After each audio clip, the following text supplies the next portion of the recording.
Let me jump to another question here from a viewer who calls himself or herself Smiley Fusion. And it's an interesting question. What are the ways that you build your listening audience besides radio ads? Who would like to take that one? I mean, I can add into this. Something that I do besides this radio thing is that I'm also a promoter for the Boston area, where I do promotion for regatta bar, scholars. I mean, basically like the circuit here.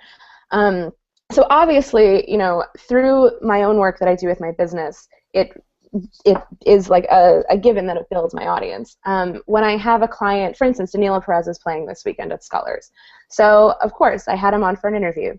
We had a feature. We did a whole thing on my first show of this season, which was last Saturday, with featuring all, Danilo's music, and he showed some of the other music that we played, and, it turned into more than just an interview. We talked about his influences. He picks some of the music that's not his own to be featured, and all that stuff. So, that's one way where I try to build the audience by, tapping into those venues that, I could be doing work for on the side, of being like, by the way, Ambros Akanisri is going to be doing an interview on my show, in preparation for his gig at Regatta Bar, so tune in. So that's a kind of, a nice way, and, not everybody has that kind of, the kind of thing where you can do that, but it is really, really cool. So that's one way that I like to enhance the listening pool, by tying that in as well. Okay. Who else has some thoughts about how we can expand the jazz radio audience? Well, I'll jump in. Okay. I'll be brief. Okay. Use your own, again, use your own air. Use your own air. Promote on your own radio station. Put your brand out there. Get it out there. Use your own website. Use social. Wilda Rivera is on in the evenings on WBGO Monday through Friday, 8 o'clock to 1 o'clock. Every day around 6 or 7 o'clock, she posts on Facebook and Twitter the artist that she's going to feature that night. She was the first of the announcers on BGO to do that. She's got a great following doing that. 3 or 4 of the other announcers have done that. Marketing tried to make sure that was done, but she was her own catalyst to get that done. Otherwise, community exposure. We all know this, but make sure that you have a reason when you go to a concert or a festival for being there. What's your goal? Just standing around and it's not it.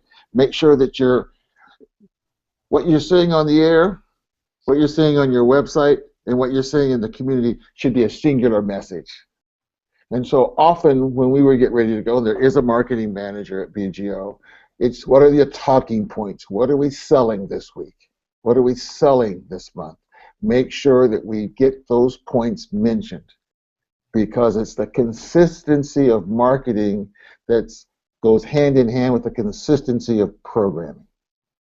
Linda, what are your thoughts on expanding the jazz radio audience? I too like Awilda, and she and I are Facebook friends, and I get her feed, and and she'll say, "Hey, how's my my jazz radio girl?" So we are pals. So number one, use Facebook.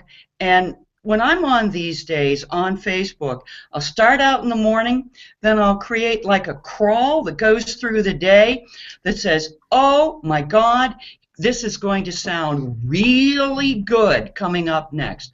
Or, for example, this past yesterday, was Valentine's Day. So I did a request and dedication show, and it was just amazing, some of the sets that evolved from that, from the listener. And one set was magic. I never would have come up with it, but I had to remark on it, and on my Facebook feed. And then there were ensuing comments from other people like, "Wow, yeah, you never would have played that, but oh my God, it worked out perfectly. Loved it, loved it, loved it." So that's the thing. I use Twitter, and like Thurston also recommends, for example, one thing we did today is, yes, electronically, you're going to tweet, you're going to do Facebook, but nothing, absolutely nothing, replaces face-to-face interaction.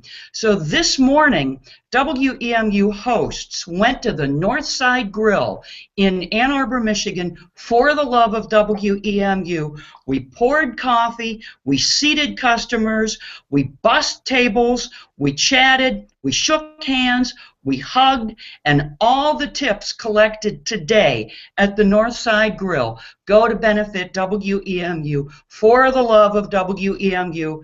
And of course, it's not scientific as we spend time with these people, but we're getting feedback. Are we doing it right? Are you getting enough information about the traffic on US 23, 275, etc.? It is a great way to get feedback and to know how to serve them better. And some people who came to the North Side didn't know about For the Love of WEMU. But by the time they ate their eggs and sausage or their oat bran pancakes, they knew about WEMU, and they knew why the Northside Grill plays WEMU all day long. So there you go.